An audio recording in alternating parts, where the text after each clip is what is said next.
Okay, let's give this a couple more minutes, a minute or two more. Any questions or actually let's start things off with discussion of the lab tour. Okay, who went on the lab tour? Okay, any comments or questions about the lab tour? It was neat. Okay, any comments or questions about anything that happened there? Somebody? Okay, yes.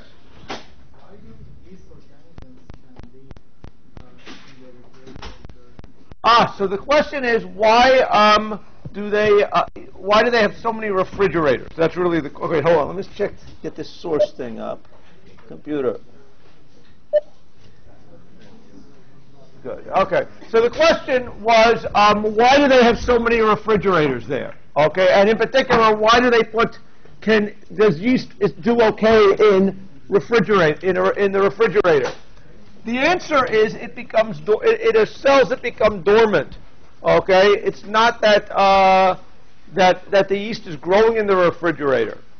These are in a basically frozen, suspended state, and there are tissues that you've heard of that get frozen that you've never thought about. Like for example, I believe that when people go to a sperm bank, okay, the idea that in a sperm bank people freeze, sperm cells to use later never bothered. It's the same reason why, okay? Because sperms are single-cell organisms. They're simple. Yeast is a single-celled organism. It's simple.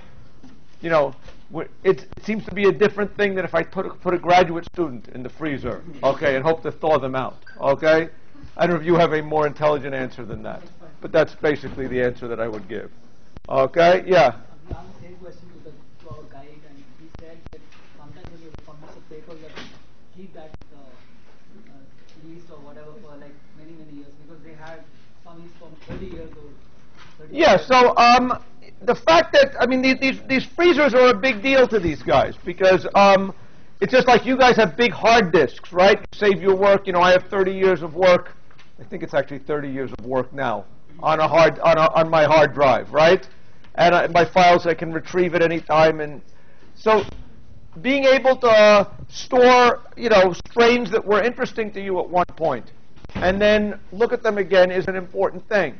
Okay, and you are the most trusted source to get that strain if someone else wants to check on the research or do something further on that. So he would come back to you and ask for a strain. Right. So one thing that these guys do is that fairly often labs need to borrow things from other labs. And so if you publish a paper, saying, oh, I developed this yeast strain and it did something, then, it's perfectly rational for people to come back later and ask you, saying, wait, I want to do some more experiments. Can you send me that strain? And so the ability to sort of pull something from the freezer is very important. Okay? And actually, it makes for a very convenient lifestyle. I mean, when I talked to someone, I remember talking to Bruce about some experiments he was going to do, and he said, he said, oh, can you finish them before the vacation? You go on vacation. He says, it doesn't matter. If I go on vacation, I just put the plate in the freezer, and I comes back and I can keep working on it afterwards. So this is one reason why people pick model organisms with certain properties. Okay, it's a lot easier to study certain things in yeast than it would be in other species for exactly this reason. Okay, not this reason, but this is a good representative reason why. Okay, and it's a reason why those of you in the computer science building, about we get power outages relatively often, and the computers go down and everybody gets upset. In the other building, they get very upset, okay, when the power goes down. Because now there is if the power goes down for long enough, then they start to get in the point of losing large amounts of, life's work, conceivably. So they chill these things down to like minus 80 degrees, as I remember. I mean, very, very cold. And, the moment the power goes out, people start screaming very loudly because, they don't want the freezers to heat up. Any other things that came up that people thought were interesting or not, on the tour? Okay. Any other pieces of equipment that were interesting, that were surprising? Any reactions about what these people do that seemed interesting? let's say, go, couldn't go once, just the refreezer. Yes, what would you find? It was, I thought, pretty ingenious, or I guess after you're doing it, it's not really that much thought process, but it was pretty effective to have the multiple pipettes and the multiple pipettes. You mean the 64, the 96 well plates? The idea that you've got, why did you standardize on 96 well plates? Well, once something's standardized, you can do lots of things with it. So you can have 96 pipettes on the same time, and you can have robots that do. He didn't show you his spotting robot, did he? He said he didn't have one. He said that it's not really effective because we're always changing what we're doing. So anyway, so in the olden days, meaning 5-10 years ago, he was very proud when you went on the tour. He would show you his spotting robot, which would take a 96 well plate, stick basically the pipette, these tiny, basically micro pipettes in there, and then stamp onto glass slides, turn them into microarrays. And part of the reasoning is that there are standard sized things, and that's, I guess, what the 96 well plate is about. Any other questions or comments on it? Yes? They had a hybridization machine and a monitor to display the results. So we saw that they used just two colors. And not a hybridization machine, you mean the microarray. Yeah, this was a microarray reading device, so probably, the right? result was only two colors, and they said that suppose they want to compare two samples with the base sample and see how they behave or how different they are. So when they run the experiment on the output of the screen, if one color is more than the other, this tells that one particular sample is a better match with the. Right. So what you're saying is that when they measure microarrays, I think if correct me if this is not the point that you're trying to make, that we think of it as I sort of describe, you measure how much a gene is turned on and turned off. Now, instead of measuring an absolute amount of, normally when I think of something being turned on, I think of, you could measure your speed as, I think of what is your speed running. It's a number between 0 and a positive number, right? If I say if you have more speed, that's a higher number.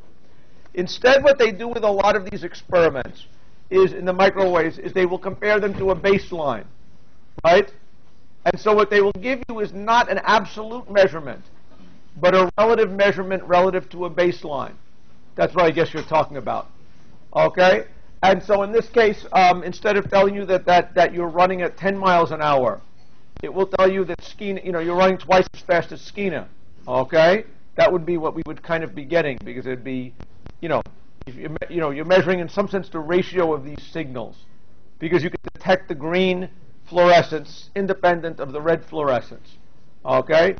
And, that's an artifact of the analysis. It doesn't change any of the clustering problems we talk about or anything like that.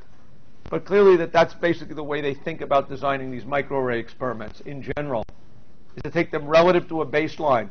And the reason is because of saturation, as I understand it. That if you want to have a big, let's say you've got, with these microarrays, you have a finite number of, molecules where things can bind to.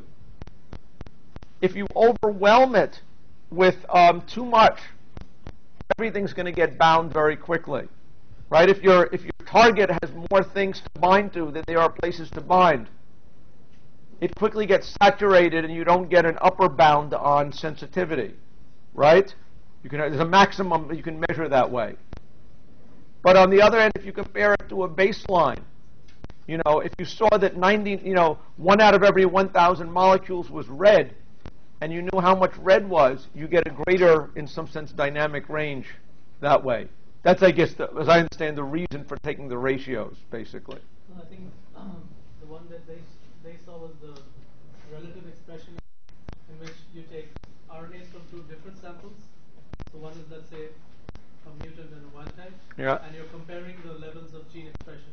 Right. So what we have on the array tells us which gene it is, and so they have two RNAs and one the probe for a particular gene. Yeah.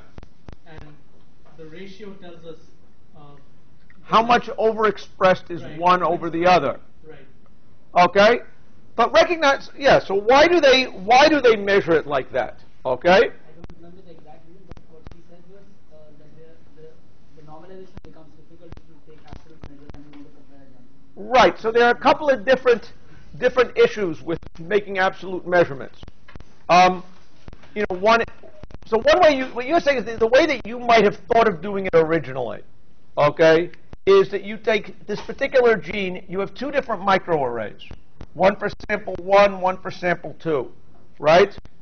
And we measure a certain amount of stuff binding to this and a certain amount of stuff binding to that, and we now explicitly divide these things.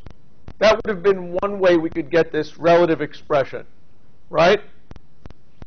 The other way that they talk about instead is you put a mix of red S1 and green S2, right? And now you're going to be getting the information about both of them on one, okay? So for measuring, the question is which is better, okay? That's really, I guess, what we're trying to get at. Now, this is better if you're really interested in the ratio between these two, okay?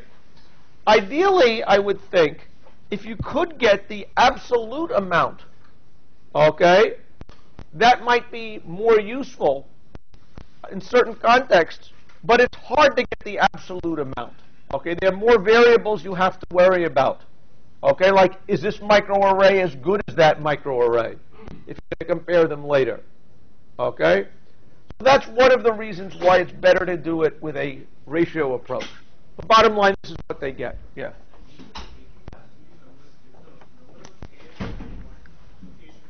Yeah. Yeah. Right. So what I was alluding to, which is what you're now saying again, is there's a dynamic range. Why might this be better than this? Okay. If there was a finite number of molecules to bind to, and your target had more of that, all you would learn from doing this experiment is that you've saturated this. You have at least as many RNA molecules there to bind with as you had hairs, right? When you do the ratio approach, even if you're saturated, your ratio is still the same, assuming you mix things equally, right? And that's sort of the reason why this gives you more, gives you better dynamic range, okay? And that, if you're doing these kind of comparisons. Any questions? Any other questions about the lab tour? Any pieces of equipment that seemed interesting?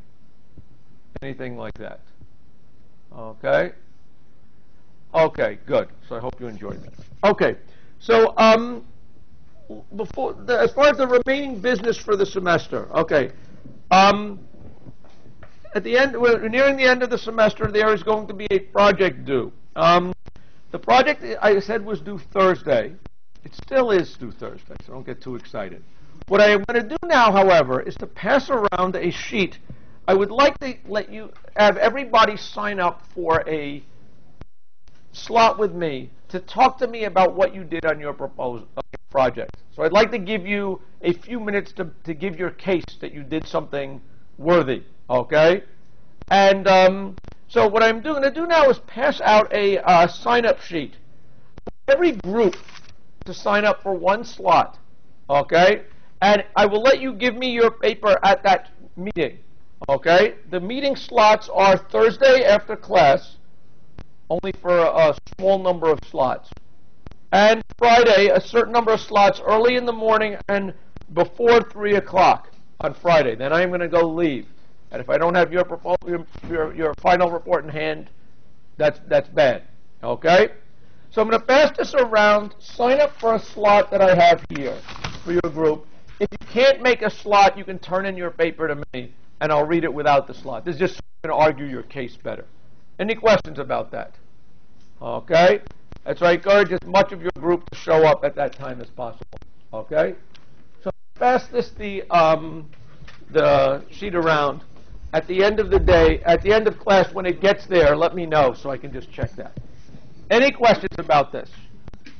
We turn it in during that.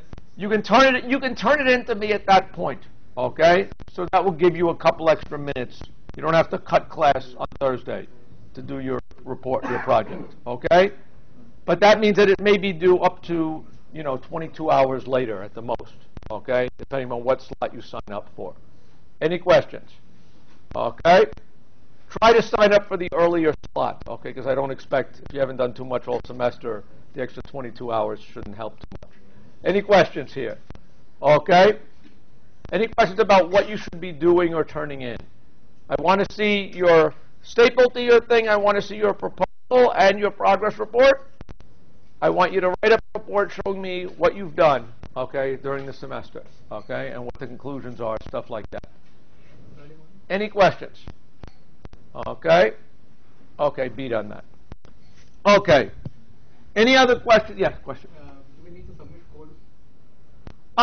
You should probably offer to submit code. You should probably tell me something about the magnitude of the code involved, okay? It's not clear I need a printout of your code, okay? If you feel that I need a printout of your code, give it to me, okay? That's up to you, okay? If you turn in a printout of your code, stapled to the thing, I will lift it at the same time that I read the paper. Would it be better just to email? I don't think I want email unless I want to see this stuff again. So my instinct from you is I want to deal with this as a paper document. Okay. And then if I decide I'm interested, in seeing your code, I will let you know. Okay. Okay? But if you feel that it's necessary for me to see the intricacy of what you've done, feel free to. So most likely you don't need to see the code. Most likely I don't need to see the code unless I need to see the code. Okay? I mean, that's basically my instinct. Any questions? Okay? I'm more interested in the write-up of what you've done and, assume I can figure that out from there. Any questions? Okay.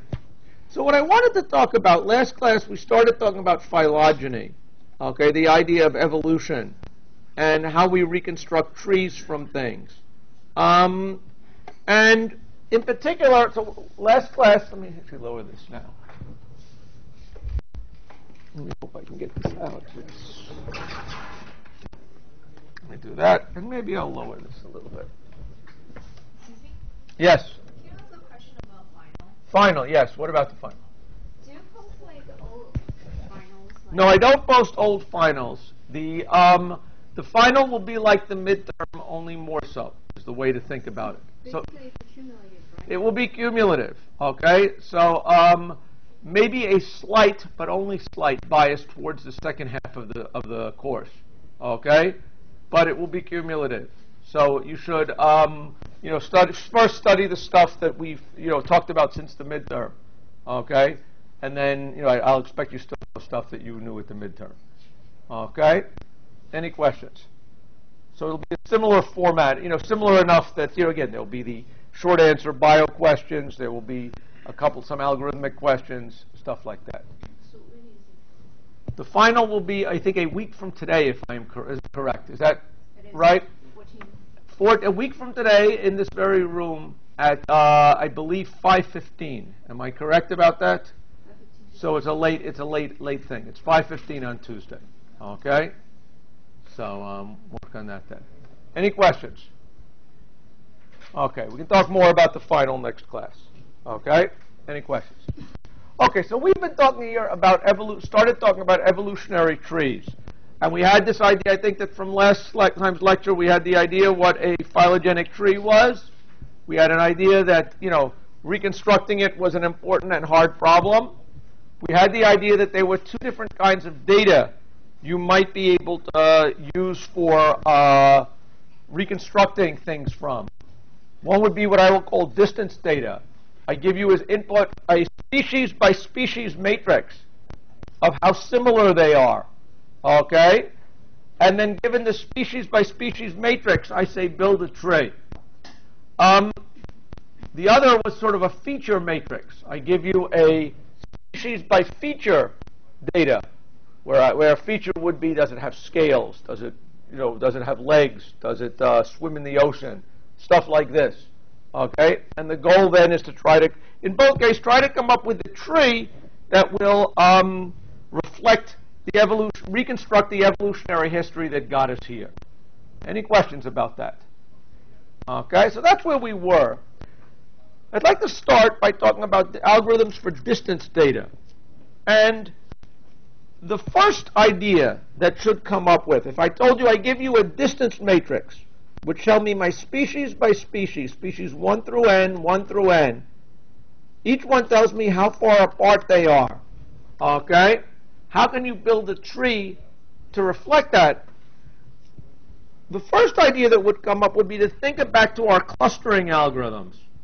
We talked about certain classes of agglomerative clustering algorithms which built trees, right? Well, we took the individual species, were separate. We find the most similar two species, merge them together, right? Then find the next two species, merge them, the closest thing, merge them together. And so if we think about our, agglomerative clustering algorithms, they implicitly did give us a tree where it merged things, and more similar things got merged lower in the tree than things that were further apart. This looks a little like it has the properties we would want from a phylogenetic tree. Does everybody get that idea? Chimps and humans diverged fairly recently, so we would expect great similarity between them compared to mice or yeast or something like that. Okay? So there are a bunch of, if you look at any library for reconstructing phylogenetic trees, you will see lots of algorithms that involve these sort of merging things. And, like one that somehow I looked at here was nearest neighbor joining. Okay? Again, when you merge each one, or repeatedly merging the nearest cluster centroids. Okay? Using arithmetic averages. This is the name of somebody's method for building trees by agglomerative clustering. Okay? The good thing is there are trees, they grossly have the properties we would want from phylogenetic trees. Okay? So this should seem like a natural thing to do. The bad thing is, in phylogeny there is a correct answer. Okay? We may not know it, okay, but if we believe in it as an evolutionary process, there was an evolutionary process that gave this. That makes the problem somewhat different than clustering, right? In clustering, we want to group them by similarity, and it's somewhat ad hoc what we mean by similarity. We just want to get an idea. When it comes to using distance data, a agglomerative algorithm doesn't give us, quote-unquote, the tree. It gives us a reasonable tree. Okay? And so the way that we should proceed, I think, is to instead think about defining properties where we can find what is really the tree, and distance matrices where we can find the tree. Okay? And that gets us into this idea of what we will call ultrametric trees. Now, I love the word ultrametric. It sounds very sophisticated. Okay? What is an ultrametric tree? An ultrametric tree is going to be a rooted tree, a phylogenetic tree, where there are going to be weights on numbers on internal nodes. Okay? And we're going to say that in an ultrametric tree, every internal node is labeled by a number.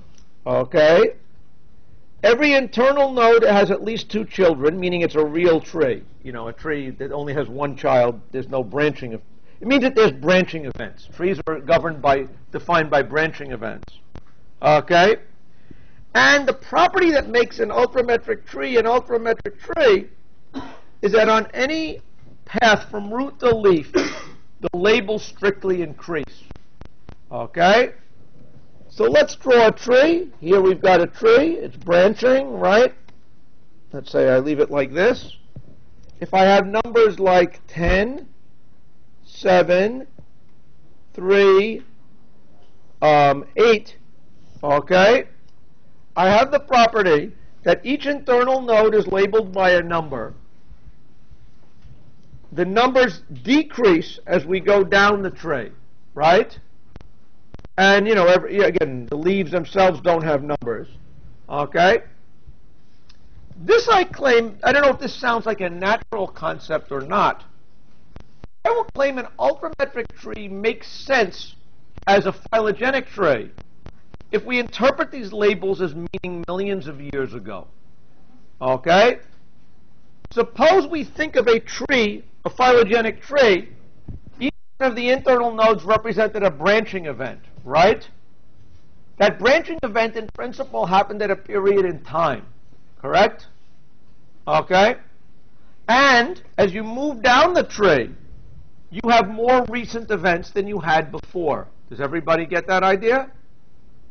So what's neat is, if you interpret if you now think about a distance measure, okay, where the distance from I to J is the number of millions of years ago they split apart, okay, then my claim is reconstructing a tree with this property is really a natural evolutionary tree to talk about. Okay? Any questions about that? Okay? Yes? Are the labels unique? The labels are not necessarily unique. Okay? So, for example, there's no reason why, okay, 20 million years ago, these two things split off, and then 10 million years ago in two different places, okay, two different events, other events happened, right? So there's no reason why the labels have to be unique. The only property that we care about is that the labels are strictly decreasing as we move down the tree. Does everybody see that? If the labels are interpreted as millions of years ago since they shared a common ancestor, then this is a perfectly rational, well-defined tree problem, right? Okay?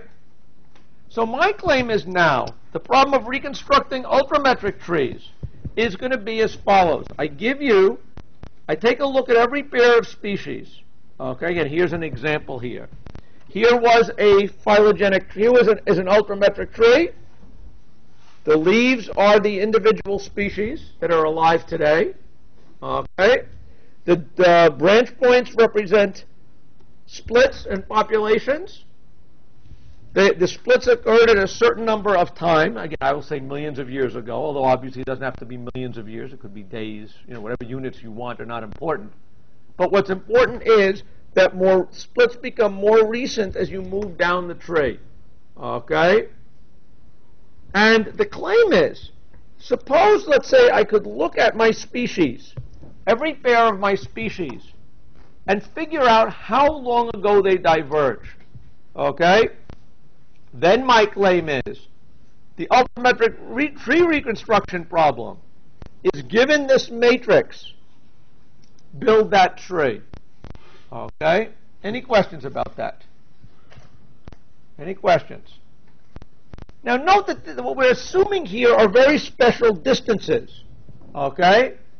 Distances here are being measured in a unit, which was millions of years ago. Okay? How might we get millions of years ago data? Okay? If you wanted to figure out, if I gave you two species, how might we get millions of years ago data? Okay, or is this a silly thing to look at? I take a person and I take a turnip, and I say, how many millions of years ago did they share a common ancestor? Any way you might answer this question? For a certain distance, we know that the time matrices ate something. So you're saying look at the DNA sequences.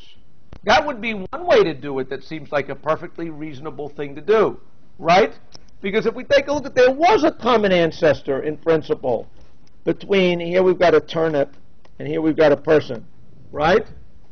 And at that point, this thing had a certain genome. God knows what it was. I don't know what it was like. I would say it's probably more like a turnip than a person, I hope, okay? And there has been accumulated mutations since then, right? Accumulated mutations since then.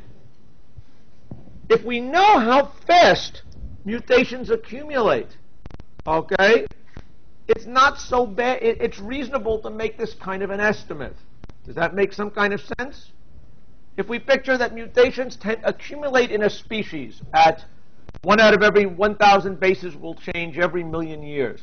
Let's say that was that. Actually, it's probably less than that. Let's think about it. People, how long have people been a species? Humans been a species? I will say 50,000 years or something like that. This is do an armchair calculation. I will say modern humans emerged 50,000 years ago. We differ in supposedly 1 out of every 1,000 bases. Is that right? If we believe the number I quoted earlier in the class, right? So that might be an argument that over 50,000 years, I'm brushing away a lot of things that are important, like like reproduction and populations and all this kind of stuff. But in principle, that gives you the start of an estimate as to how far fast these changes accumulate, right? And so the claim would be, maybe you could look at the DNA sequences. From that is a molecular clock idea. That's how fast things accumulate. If so, maybe you can now calculate what the distance is in millions of years ago between us and the turnip. Any questions about that? How else might you get this data other than DNA? Okay, yeah. I have a question about the human and the turnip.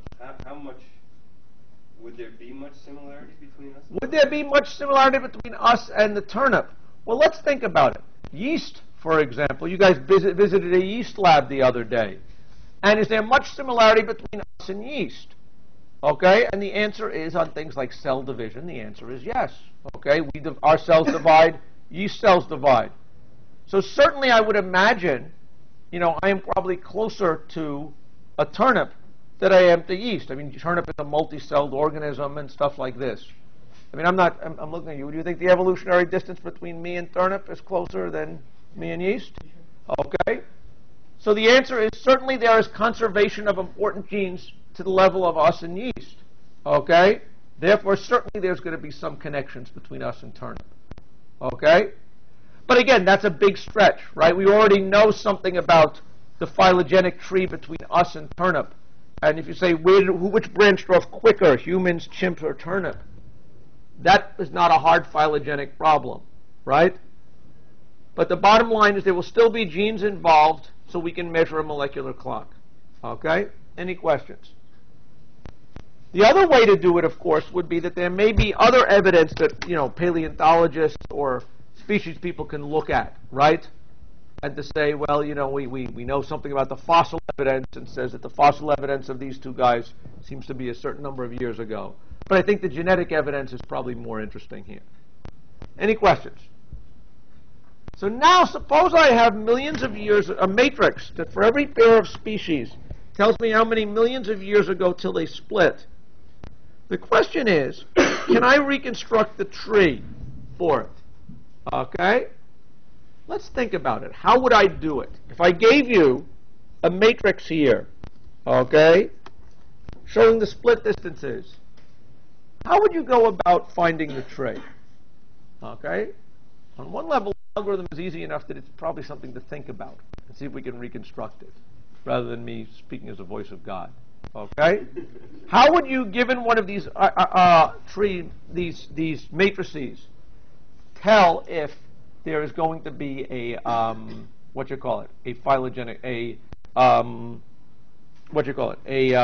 reconstruct an ultrametric tree, if one exists for this?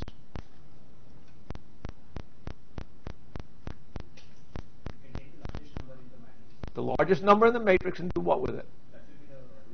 The claim would be that if everything is going to be decreasing from the root, right, the largest number has to be at the root, okay?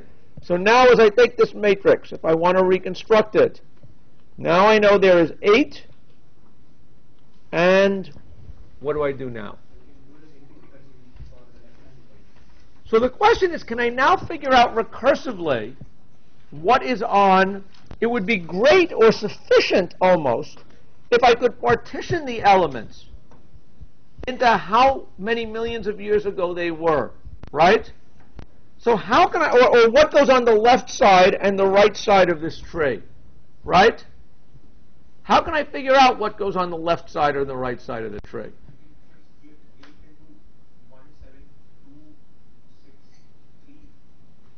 You say I can look for pairs, but can I come up with a characterization of which nodes lie on one side and which sides on the other? Well, you find the 8, and whichever row and column intersect that 8, that would be left and right. So what I'm going to say is that one thing I know about species A is that it lies on one side of the tree. Does everybody agree with that? It's got to be someplace, right? I can't pick out where the 8 is because I can't. The 8. Well, okay. You want to zoom in and see if I can zoom in? Probably not like this. You can't with the drawing Okay. there. Okay. Well, the 8's in the matrix. Yes, that's The all. 8s in the matrix are here, here, here, here, here, and here, Oh, okay, I was to be thinking- precise. Okay? Now, how can I split this thing up? My claim is that I know that A lies on one side of the tree. Why is it? Because A's got to be a leaf, right? And there's no difference between left and right, really, right? So now the question is, who is going to be, okay, on the same in the same partition as A? What is the criteria? You can search for within A the smallest number, like 5. 5. Okay. And then now you need to find an element which is 3, which is there. Well, okay, so the first question is, who's going to lie on the same side as me? D and E. Clearly, D and E have to be in here. Why? Because they split off from A less than 8 million years ago, right? So we know that A, D, and E have to be on this side. B and E have to be on this side. Right? B and C. Does everybody agree with that? And now, this gives me two sets of problems, each of which are smaller, right? They're independent of each other. And these I can now solve recursively. Does everybody get that idea? Now I've got a smaller matrix. What's the biggest number? Oh, that's going to be 5. What's the biggest matrix number on this side? It's going to be a 3, right? Does everybody agree with that? So I claim this gives us an algorithm to reconstruct ultrametric trees, right? Does everybody get that idea? Okay. We know that A has to be on one side. Yeah.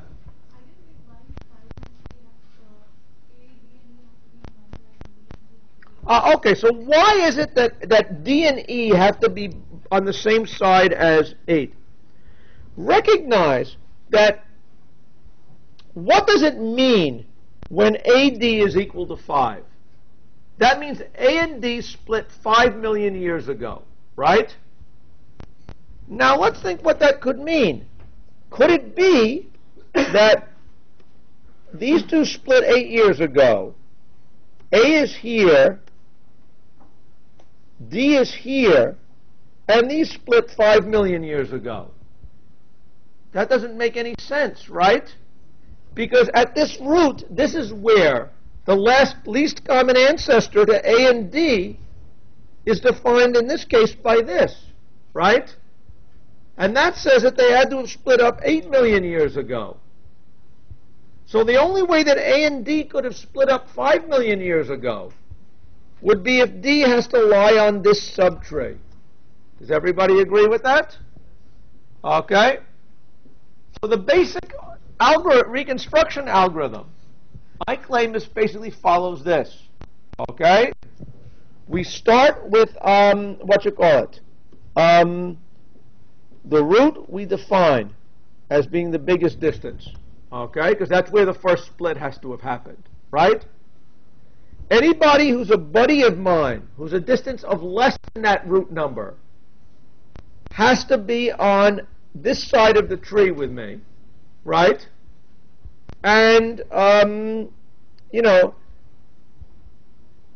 everybody on the other side is going to be a distance of 8 from that, okay? Any questions about that? So that specifies really what the topology of the solution is. And ultimately, at the end, I'll claim maybe I have to check all the values to make sure they match up with my final tree. Yes? You're saying, can I also construct the tree bottom up? Well, maybe. How do I think I should construct my tree bottom up? The nearest split. Okay, so I could say you're saying that A and E was the smallest number and B and C were the smallest number, right? Here they were both 3. Now I've got to do some reasoning, though. Is it the case that the topology is that there was one triple event? Remember, it doesn't really insist that it be a binary tree here. I'm not sure bottom up is right. What if I had the topology of A, E, and B, right? This would be one world. They split off 3 years ago, million years ago. Is this supported by the data? Truth is, it's not supported by the data because A and the distance from A to B is 8, right? So this would not be a satisfactory explanation. Okay? So what you're saying is, therefore, you're saying that therefore it's got to be AE 3 million years ago and BC, right? 3 million years ago. So yes, I can believe you can build it bottom up, although to me it's still a little confusing exactly how I'm going to go do it. It's clear to me how I'm going to do it top down. Okay? And what's best about the top down, there's a couple good things about doing it top down. One is I claim that the top down approach, the algorithm itself proves that the reconstruction is unique. Okay? Where if you're playing games in these subtrees, it's not less so obvious here. What are we saying? The tree is going to have the property. A is going to be in some partition. Okay? Anybody who's a neighbor of, whose distance to A is less than it, has to be in this subtree. Right? Anybody who's greater than it has to be in another subtree. Let me now put down the smallest element here. That's a distance 8 from this. I can now ask the same questions of these guys. Maybe this was a ternary split, right? If it was a ternary split, then the distance between B and this guy and all of these guys would be 8, right? Okay? But the interesting point is I can reconstruct the tree, and if you believe my reconstruction method, the tree I get is unique. How many people see how I'm reconstructing the tree? I think everybody does. Does everybody see that it's that not only do I get a tree this way, but there is only one tree that I can get this way, right? Because there's no ambiguity at this point. I've done this division. There is no other possible way that I can come up with data at this root node than the way that I have, okay? And when I solve it recursively, the same property is going to happen. So the interesting thing is, if you give me a matrix measured in millions of years ago, and ask me for a tree that explains it, I will go and say, no, I'm not giving you a tree that explains it. I am giving you the tree that explains it, right? There is only one, and this is it, okay? So if this is your phylogenetic data, you can't argue with me, right? It's not like, oh, I have a different, look, here's a bunch of trees that do it, right? There is one tree. It's different than a clustering world. Does everybody see that? Okay? So that is what makes, one of the things that makes these ultrametric trees interesting. Okay? Any questions about that? Okay? So the good news, again, basically there is a fast algorithm to reconstruct it. We went through, I think, a convincing algorithm to reconstruct it. We heard an argument that says there should be you can go bottom up too. Actually, there's another way you can go through and do it, which is even better. If you took said A is going to be a leaf, where are the people that get split off from A? If I sort the A's distance row by distances, right? If we remember back to the example, some guys were a distance of 8 from me, some guys were a distance of 5 from me, some guys were a distance of 3 from me, right? If there's an ultrametric tree, that means that these guys are going to exist in this, hanging off of a node sitting there, right? And now in time linear in the size of the row, basically, I can partition my entire branch to the root, right? Again, I get recursive problems which are smaller, right? And that so that's another way of thinking about it. But any way we think about it, it should be clear that reconstructing an ultrametric tree is not a hard thing. How many people see this now? Okay? Any questions? Yes? In biology textbooks, typically they don't show the trees as binary trees. I mean, they show many branches coming out from one.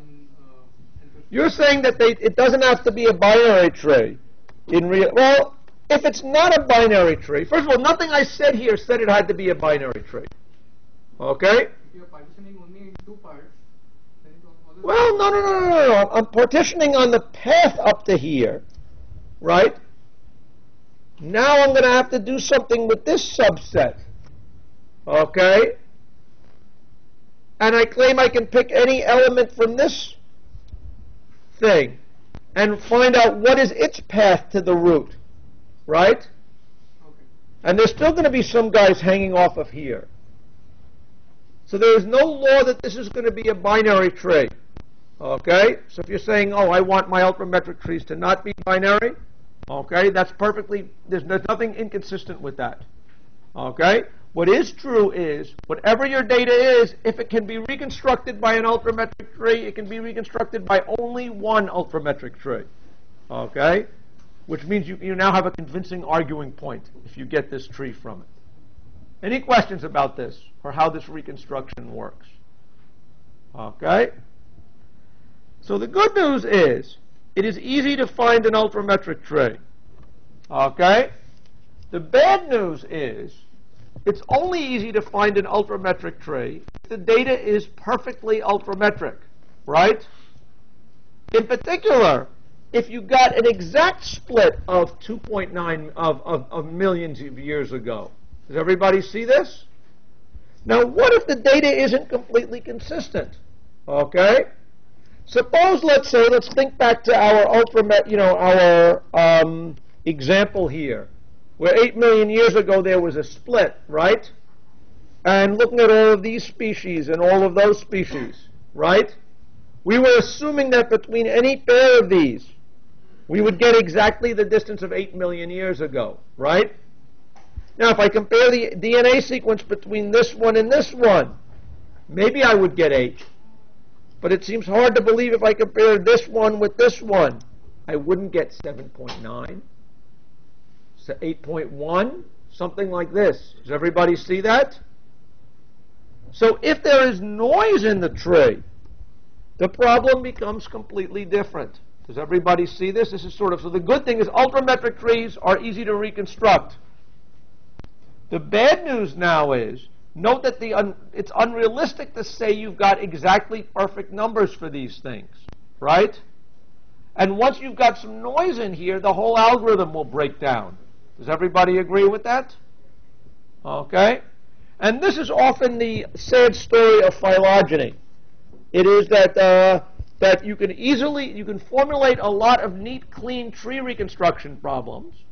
The computer scientists can come up with an algorithm to completely, perfectly reconstruct that tree, which will be unique if the data has this property. The bad thing is the moment you throw some noise into the problem, it becomes a wildly different problem. Does everybody kind of get that idea? Yes? Since we're talking about the evolution, aren't the periods of time long enough to incorporate to the measurement?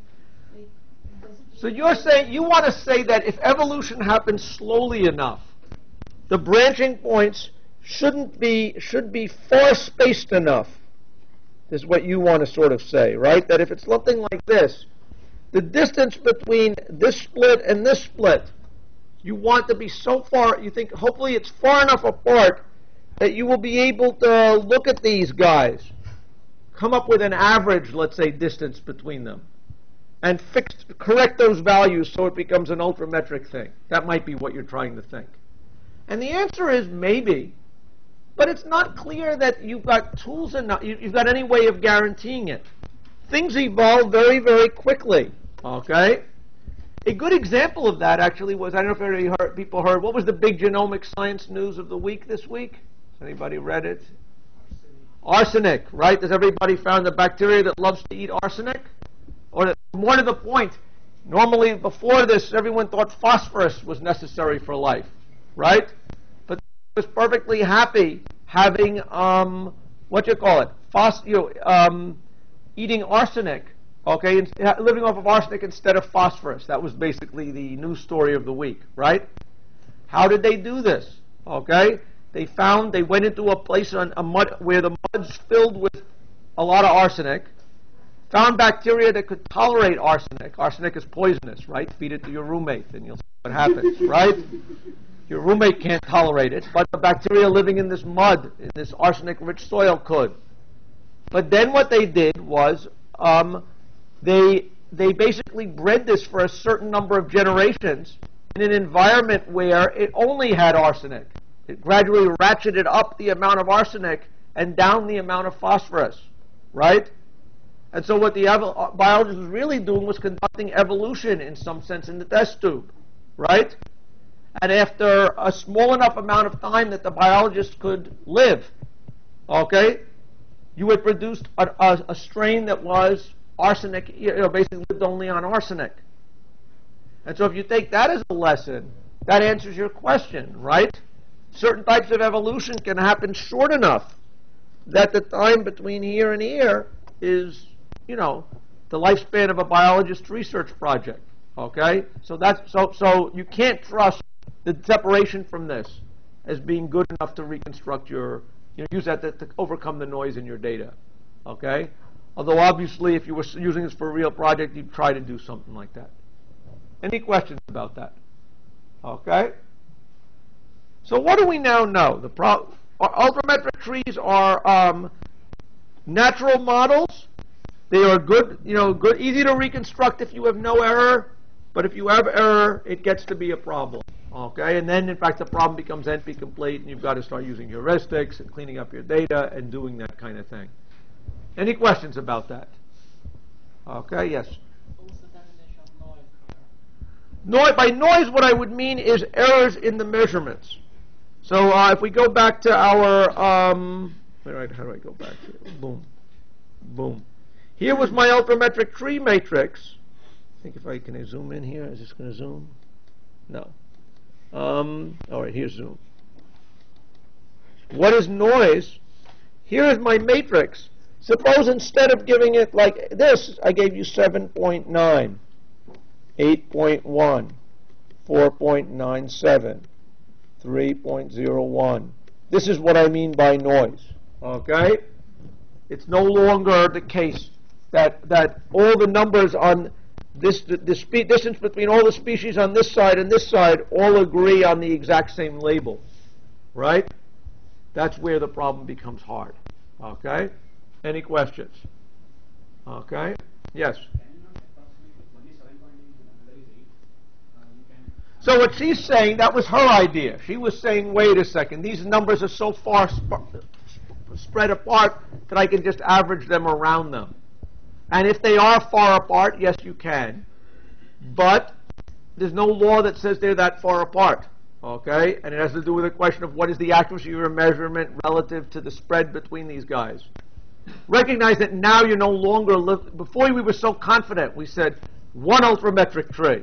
Now you're saying, well, I can take your matrix and I can round it and smooth it, and then it becomes this matrix, and then I find an ultrametric tree. Okay? So we're in a less happy situation, but that's life. Any questions? Okay? But still, it's a natural thing to try to reconstruct from clock data. Okay, let's shrink it now. Boom. Boom. Okay? Oh, okay. So let's look at actually, sorry about that. Let's go boom. Let's look at another well-defined reconstruction problem that might be, that looks harder, but also looks interesting. Suppose, let's say, we think in terms of unrooted trees, okay, and assume that we have tree distance data. No longer we're measuring in millions of years ago. What we're going to say is, suppose we have a matrix that is explainable by a tree where the species are leaves. It's an unrooted tree, okay? And every edge has a weight on it, okay? Actually, what is the distance from D to C? It looks like I left something. D to C was 6. Let's put a number 2. There's a weight on every edge, okay? And One interesting property of trees is that a tree has only one path between any two nodes. Does everybody agree with it? There's no cycles. That's what makes a tree a tree. And what I claim is, if we have a tree where the leaves are species, and there is a numerical weight on every edge, there is a unique distance between any two leaves, or any two nodes for that fact, by summing up the edge weights on that path. Does everybody agree with that? We're going to say that a matrix permits an additive tree if there is a tree, if it's an n by n distance matrix here, where there are n leaves, okay, one for each species, and the sum of the distances on each, on the unique path between any pair of things adds up to the exact target matrix. Does everybody see that? If we look at this particular example, let's clear it again. The distance between B and D is 8. Sorry about this. Distance from D and D is 8. Why is that? 1 plus 3 plus 4 is 8. Does everybody see that? So an additive tree problem is I go from a distance data and I seek an unrooted tree that explains that distance data. Any questions about the additive problem here? Tree reconstruction. What is an additive tree? Okay. Any questions? Now, what is the relevance of this to phylogeny? Does this seem like a reasonable thing in trying to reconstruct histories here? In what ways doesn't it, and what ways does it? Okay.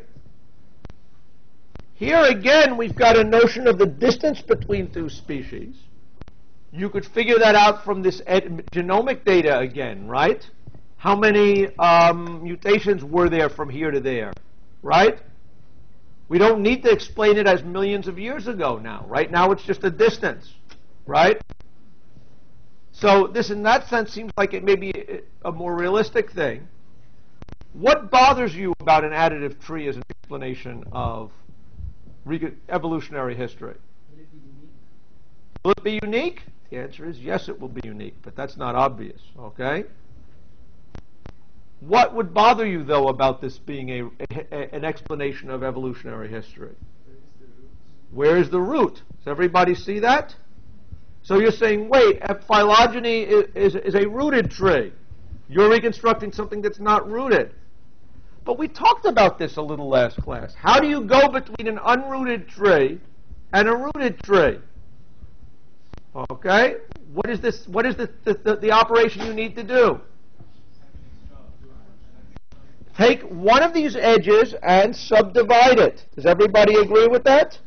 Take one of the edges, pick the root, okay, lift that up, okay, and have the tree dangle down, okay?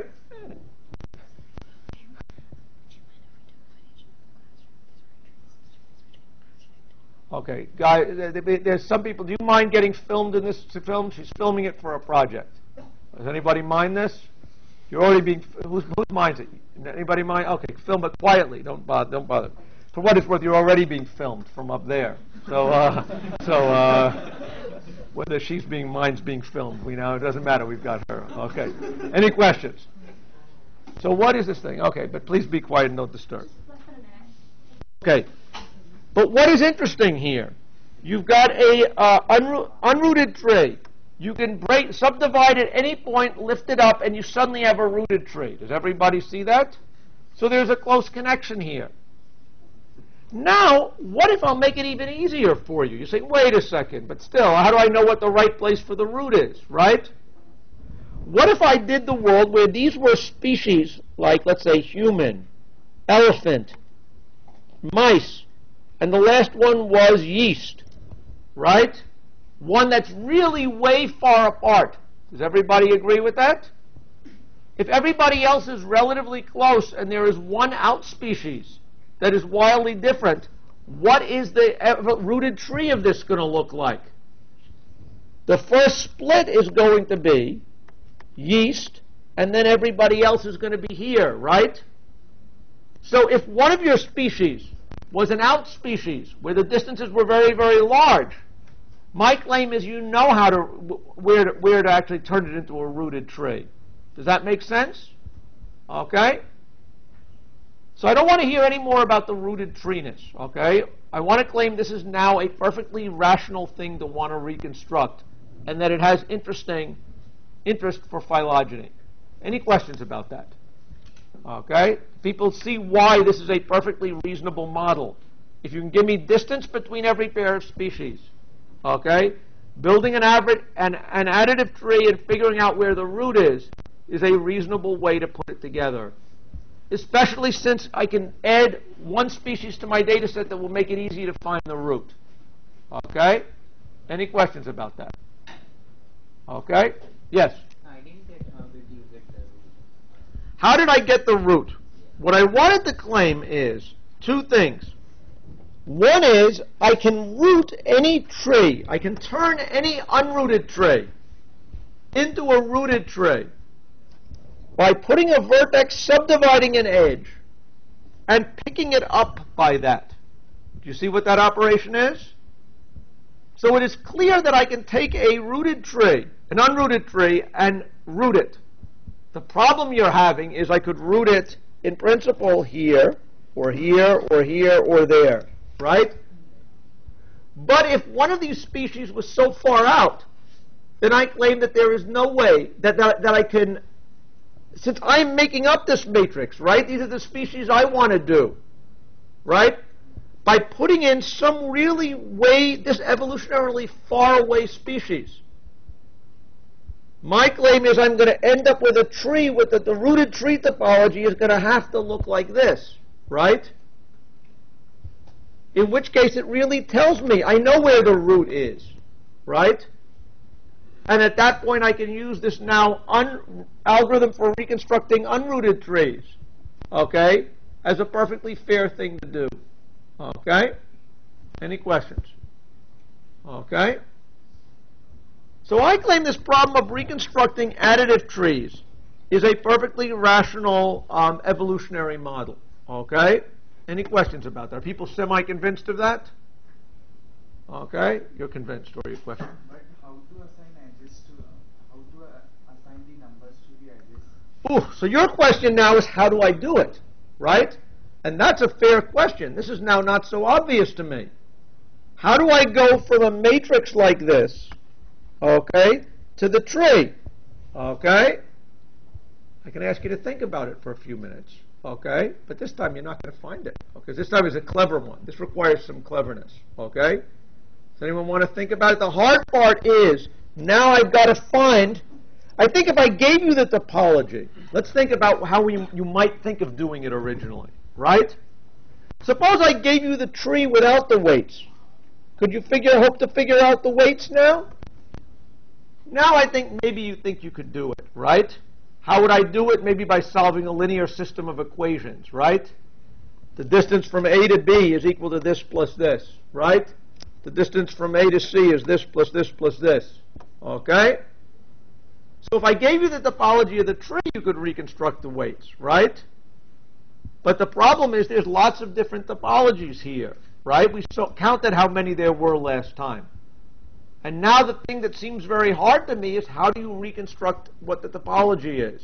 Does everybody see that? Okay? So this problem may, require this algorithm requires some respect. Okay? Any questions? About the uniqueness? And about the uniqueness, well, I don't see why it should be unique unless the algorithm can prove to me that in the reconstruction it's unique, right? So it gets back to how do you do an algorithm for this? Any questions? Okay? Yes?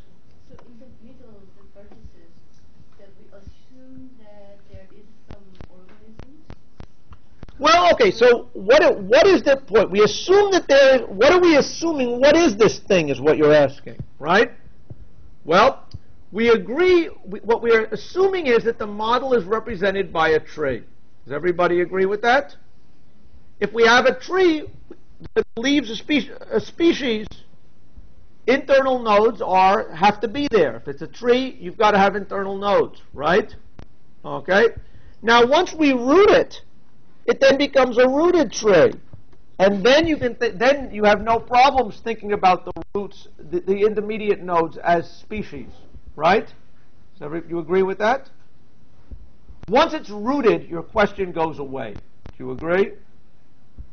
Because you think naturally in a rooted tree, you naturally think of a node as being an ancestral species. And this ancestral species may not exist now. May not exist now. Maybe it's a fossil thing a thing that died out. Maybe it is a species that's still alive, but one side of the family tree changed and it didn't change. Okay? So in a rooted tree, we think of the species naturally as the internal nodes as being an ancestral species or a population at some time. Right? And if you think of it, in this case, the unrooted tree as a tree that will be rooted, then you can think of it the exact same way. Any questions about that? Okay? So building a tree model from distances, I claim, has well-defined meaning in terms of evolutionary stuff. For those of you who are, let's think of a similar problem, though, for the computer scientist for a second. What if you have a set of locations in your computer room, and there is a network connecting these things that is a, is a tree. You run operations to find how fast packets go between one point in the network and another point in the network. Can you reconstruct what the topology of the network is? That is exactly the same problem. Does everybody see that? If I give you timing data, how long it takes to walk from one part of the tree or to send a message from here to there. If you give me this grid, reconstructing the topology of the network is exactly the same problem. Okay? Any questions? Okay, so how do we do this? Let's stop to think about it. Okay? We agreed that if we could find the topology, it would be easy, but it's hard to find the topology. Okay? And I will tell you, I don't have an algorithm I can pull out of my hand that I could reconstruct without having cheated and looked at the researchers. Okay? What is the idea of how you can reconstruct this? There's a very interesting idea. Okay? Which is to use our old friend, the ultrametric tree. Okay? Okay, thanks. What is an ultrametric? We talked about reconstructing ultrametric trees before. And we saw that reconstructing ultrametric trees was easy, right? None of us were impressed by that. What if I could show you a way to take your additive tree problem and convert it into an ultrametric tree problem, right? We know how to reconstruct ultrametric trees, right? So if I could take your ultrametric tree, your additive tree problem, and convert it to an ultrametric tree problem, so that the answer is the same, it's like a reduction, an NP-completeness-like reduction, except it's for a fast algorithm, right? If I could show you that, then we know how to solve additive trees. Does everybody get that idea? So how can I turn an additive tree into an ultrametric tree? I'm going to do the following procedure. First, I am going to find one of the nodes that is involved in the largest distance. Let's let MV be the largest distance in my additive tree. I'm going to take one of the endpoints, which is involved in a large distance, and lift that to the root. Remember, how do you root an unrooted tree? You lift something to the root, right? I'm going to list one of the nodes that's involved, V, that's involved in a big distance. Then I'm going to add weight to every leaf. So the distance from the root to each leaf is going to be this. And I am going to then assign every node, internal node, the largest weight below it, okay, to give us an ultrametric distance matrix. Let me show you an example here, because this is kind of slick. I think I've got it here. Okay? Here, we have got an additive tree. Does everybody agree with that? That is a tree. There's weights on the edges. That is an additive tree. I am now going to turn it into an ultrametric tree. Okay, how am I going to do it? I'm going to find one node that is involved in the longest path in the tree.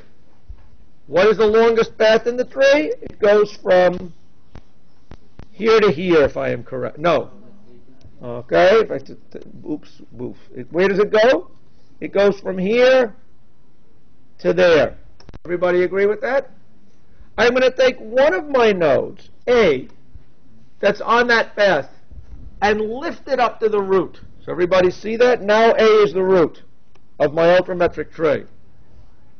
I am going to give it the biggest, as my numbering, the biggest distance to the, to the biggest distance, okay, value, which was the length of this path. Does everybody agree with that? Now, if I look at it, I'm going to give this internal edge the edge weight of 2. This internal edge has the weight of 3, right? If I now hang this down, 9 minus 2 is going to be 7. 7 minus 3 is going to be 4, right? That gives me numbers here where, by definition, as I move away from this thing, all the numbers are going to be decreasing. Does everybody see that? Right? Because by definition, this is the distance from the biggest one to everybody else. Does everybody see that? And if I do this, now what I claim is these nodes define an ultrametric tree, right? And so if I can now come up with the additive, once I add this ultrametric tree, I claim, what am I claiming now? Here I've got an ultrametric tree, okay? I claim I can build the matrix for this, okay? Solve the ultrametric tree problem to reconstruct this tree. By reversing this construction, I get the additive tree. Does everybody see the look at this thing? The internal topology here is exactly the internal topology of my additive tree, right? Because I took my tree and hung it down. Picked one root, picked it up, hung it down. So what am I going to do? I take my additive tree. From my additive tree, I can construct an ultrametric tree, right? From that ultrametric tree, I get a ultrametric distance matrix. I know how to solve the ultrametric distance matrix into a tree, right? I also know how to reverse the construction. The claim would be, from these numbers, the numbers in this ultrametric distance matrix, okay, I can find this tree, okay? Any questions about that? Already people sort of see it, yeah?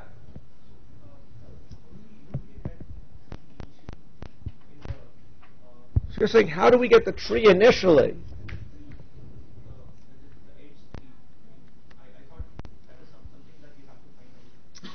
So the problem is, now you've caught me a little bit, okay? You're saying, wait a second, okay? So see what I have done. I have taken, starting from an ultrametric, from an additive tree, I claim I can construct an ultrametric tree problem, an ultrametric tree, so that there's a one-to-one correspondence between these guys, right? And since I can solve the, from this I get the ultrametric matrix, right? From the ultrametric matrix, I can reconstruct the ultrametric tree. From the ultrametric tree, I can reconstruct the additive tree, right? The thing that you're saying is, wait a second, you weren't given this tree as input, right? What was I given as input? I was given an additive matrix for this tree. Does everybody agree with that? So what I claim now is, if I can go from the additive tree input matrix directly to the ultrametric tree matrix, then everything will be fine, right? Let's think what I'm doing now. I claim that given an ultrametric tree matrix, there is only one ultrametric tree for it, right? That ultrametric tree, since it corresponded from this kind of thing, there was a one-to-one mapping here, that gives me the tree, right? What I need to be able to do now is, instead of going from the tree, the additive tree, to the ultrametric matrix, I need to go from the additive matrix to the ultrametric matrix. Okay? Any questions about that? Okay? And this is now what I need to do. I need to somehow figure out what this matrix is without having that topology. Okay? Any questions? You now see where my problem is. Okay? Or do you see the problem? Any questions about this? So my question is, can I figure out what is the distance between the... what's hard for me to figure out about this matrix, though? If I look at it, by definition, what parts of the matrix are easy for me to reconstruct? Okay? I know what the root of the tree is going to be, right?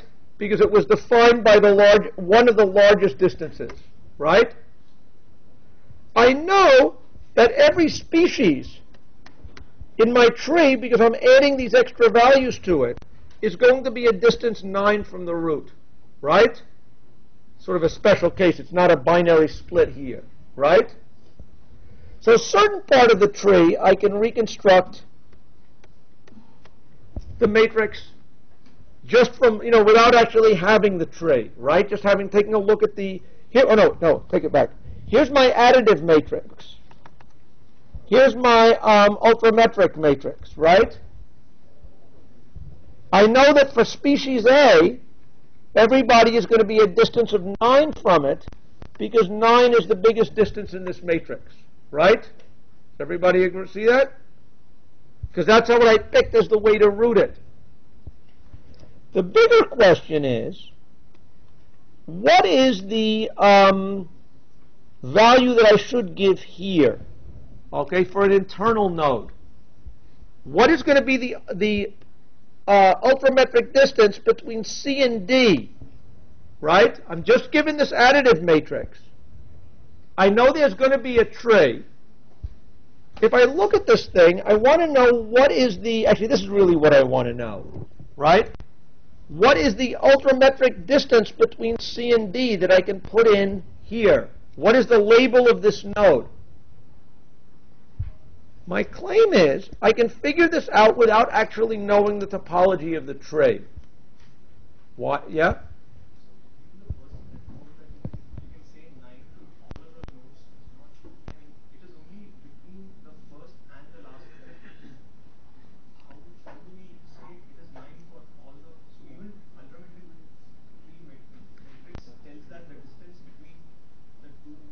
Okay, so this is an ultrametric tree because all the internal nodes here, 9, 7, 4, had weights and they were decreasing down here, right? If I look at the ultrametric distance matrix, the entry from C to D has to be equal to 4, right? So my question is, can I go from the additive matrix and figure out that the distance in this construction from C to D is 4, right? That the label of this node is going to be 4 without reconstructing this tree. What I need to know is, for this to be 4, 4 is 9 minus 5, right? 9 was the distance from the root to all the leaves.